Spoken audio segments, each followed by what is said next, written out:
Cadillac is finally made official as the 11th team on the Formula One grid. Next year we will have 22 cars. FIA sends a warning to McLaren, Ferrari, and anyone else attempting the mini DRS on the rear wing will be scrutinized more rigorously, with more cameras installed pointing to the back. Max Verstappen says we are out of the fight for victory, at least in the first races. Lewis Hamilton comments, Charles and I are possibly the best duo in the history of Formula One.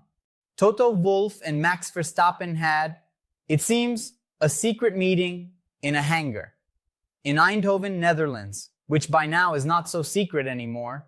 Bernie Ecclestone finds a buyer for his magnificent collection of historic Formula One cars.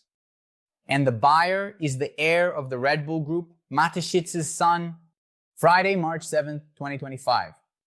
Next week, we will already be talking here about free practice and so on. In preparation, including for qualifying, the long wait is almost over. So sit down so we can talk about everything.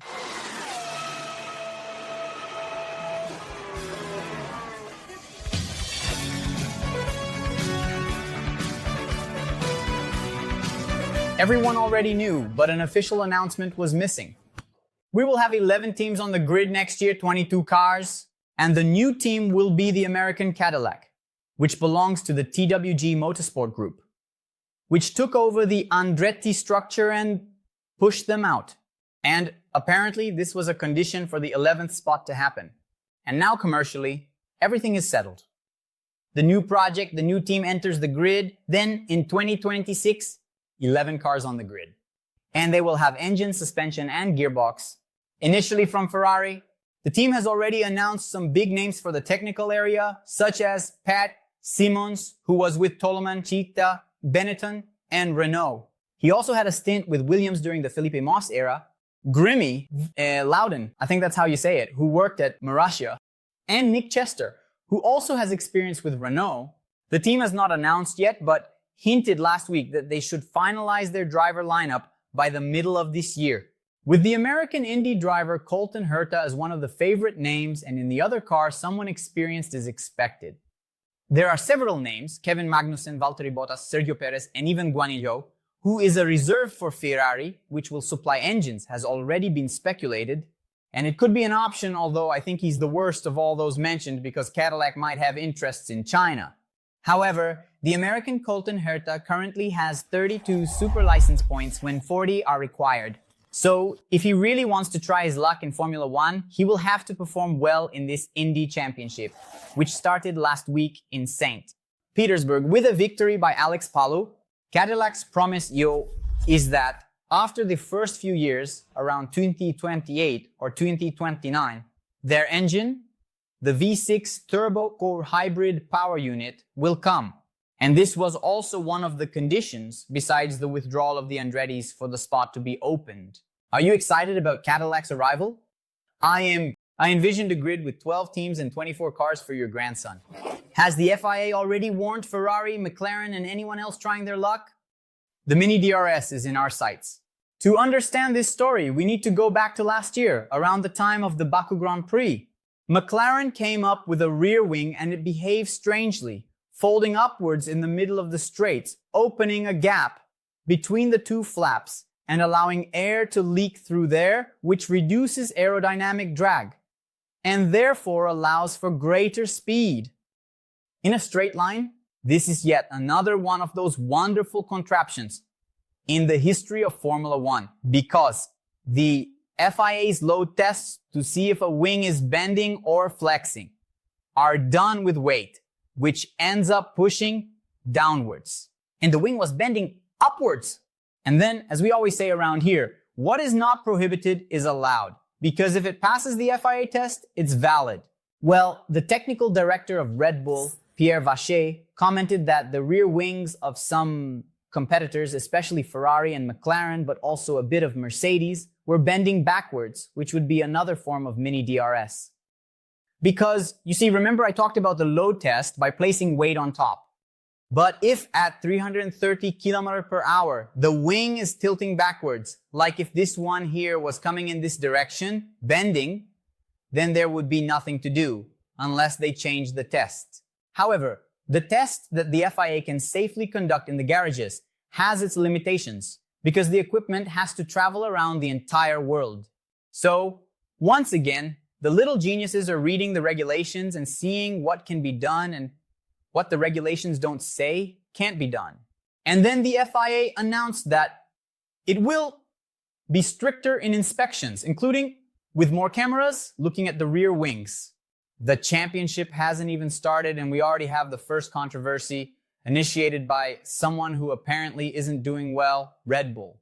Which leads us to the next topic. Max Verstappen commented in an interview this week that Red Bull is initially out of the fight for victories and should remain so. In the first races, after a statement from the aforementioned technical director, 𝘾𝙤𝙥𝙮𝙧, himself saying that the tests in Bahrain were not smooth and they had difficulties. With the car, Verstappen said clearly, "I don't think we can compete for the win in Melbourne, but I hope we can." In some races, he added that when we return to the factory, we can digest, process, and absorb a lot of the data collected in the tests. I myself was yesterday, maybe the day before, in the simulator testing some things, but the reality is that we hope McLaren, Ferrari, and Mercedes are a bit ahead. Could it be that they are hiding their game and trying to divert attention and step out of the spotlight of favorites? Absolutely possible. And we will only know during the free practices, the qualifying, and especially in the race there in Melbourne, Australia. Lewis Hamilton commented, "Charles Leclerc and I are possibly the best duo in the history of Formula One," which evidently sparked yet another controversy in the comment section. And there's not much more to add about that, except that, well, I think it's safe to say that from the current grid, they are the best duo. A 7-time champion and a guy who, to me, is the fastest in pure speed. In fact, let me delve into this story. I always say this here. Some people come with comments like, how is he faster than Verstappen? Look, he is not a better driver than Verstappen. He is better in absolute speed, in qualifying laps, to extract the maximum performance a car can give. And even then, he's not much better. It's like, for example, the story of Senna in pure speed. He is possibly the best driver in the history of Formula One, but I think Schumacher is better than him because there are other requirements to fulfill: strategy, consistency, in other words, the so-called race pace, thinking about car setup, driving in the rain. Another thing Senna was very good at, driving in traffic. Another thing Senna was very good at, and so on. And by adding up all these boxes, you have what the driver is or what the driver is not. Adding up all the boxes, Verstappen is better than Leclerc. But in the box of extracting maximum speed, the one where Senna scores a 10 or 999, Leclerc has a higher score than Verstappen. This is just my opinion. There's no point in wanting to burn a cross in my backyard. It's what I think. It's what the seasoned international analysts who have been covering Formula One for 30, 40 years think. But then, going back, I think the best duo on the current grid, now in the history of Formula One, I think that's a bit of a stretch. Because before that, we have evidently Senna, Prost, Alonso, and Hamilton in 2007. And I think you can easily add Rosberg and Hamilton to that mix as well. And I'll throw in one more just to stir things up. Fangio. And Sterling Moss, 54, 55 at Mercedes. Toto Wolff and Max Verstappen might have a meeting which was supposed to be secret and perhaps isn't anymore, in a hangar at an airport in Eindhoven, Netherlands. A city you might have heard of because of PSV. That football team where Ronaldo, Di, and Romario played. According to information, I don't know if you know, but people track the jets of all celebrities on flight radar. There's a Twitter account that keeps posting the movements of Max Verstappen's jet all the time. Automated, just take a look there. So this information indicates that the jet of Toto Wolff, the Mercedes boss, and the jet of Max Verstappen, the 4-time champion driver of Red Bull, landed with a few minutes apart in Eindhoven. They stayed there for a few hours and also left within a very short time frame. And here, I had a pinch. Politicians, celebrities, mobsters, deals that can't be made public are often closed at airports. Including in the world of Formula One, London's Heathrow Airport is famous for several deals that have taken place in the hotels located within the complex. Because each one comes from a different part of the world, lands there, manages to go somewhat hidden, into a hotel room or a meeting room, makes a deal, and returns to their base. Toto Wolff recently commented that he had not yet approached Max Verstappen, but he had already spoken with Uncle Moss because he had made a promise to Lewis Hamilton that as long as the 7-time champion was under contract with Mercedes, he would not approach Verstappen. Verstappen may not have a dominant car for this year. Red Bull is coming with the Red Bull Power Transport for next year, which no one knows what it will be. And the promise is that Mercedes will once again lead in a new era of engines, which would obviously be a point for them, a point for Williams, a point for McLaren, and a point for, look at that, Alpine, which will be a customer next year.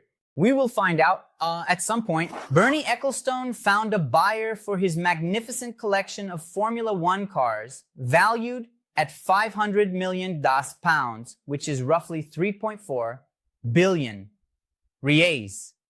And the buyer was Martin Mateschitz, son of Dietrich Mateschitz, the man who internationalized Red Bull. After discovering it, in Thailand, there were 69 cars auctioned off. Among them, extremely rare items, like some Ferraris from the early days, Maseratis, the Lancia D50, which later became a Ferrari, some Brabhams, unique things that Uncle Bernie had accumulated over the years, which he now wants to part with. At over 90 years of age, 94 to be more specific, and he, Bernie, commented, I love all my cars, but maybe I should have done this 5 years ago. I haven't had time until now. These cars are unique. They wrote the history of the sport and embody over 70 years of Formula One history. It means a lot to know that they are in the best hands. He is the best and most worthy owner we could imagine. Can you imagine a collection like that in the garage or in the hangar? I don't know where. And Mateschitz said it will be carefully preserved, expanded, and in the near future, it will be made available to the public in an appropriate location. Museum. Another one for us to visit and make a video. Cool, huh? This week on Tuesday, a long requested video based on that art that several channels have already posted out there. Whose are the Formula One teams since the beginning? Ferrari, McLaren, Williams. And, as unlikely as it seems, they have undergone changes in their composition over the years. I did it, with the 10 that are on the current grid. Did you know, for example, that today's Mercedes with Antonelli and Russell back then used to be Tyrrell? Just like Alonso's Aston Martin was Jordan. Not just the Jordan of Barrichello, Schumacher, Frentzen, Damon Hill, etc. Like the Jordan, which in Formula 3 had that accident with Martin Brundle and Ayrton Senna. Yes.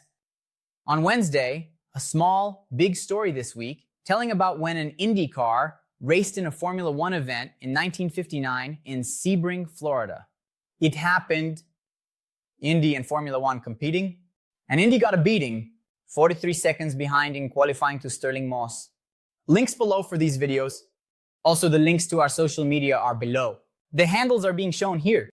And our notification channels, Telegram, WhatsApp, and also Instagram. That way, you won't miss anything. And we won't have to rely on YouTube. Remember, to remind you, leave a like. It's free. Subscribe to the channel. If you're not subscribed yet, do me this favor. Be part of the best community of Formula One. On YouTube, I say this proudly, because it's not me who makes it. It's you. The credit is all to the people who follow me. I am one. You are 200,000. And Friday is a party around here. Let's celebrate in style. Thanks. A big hug. It's Friday, and be sensible. Next week, there's already Formula One. 200 teaser. Bye.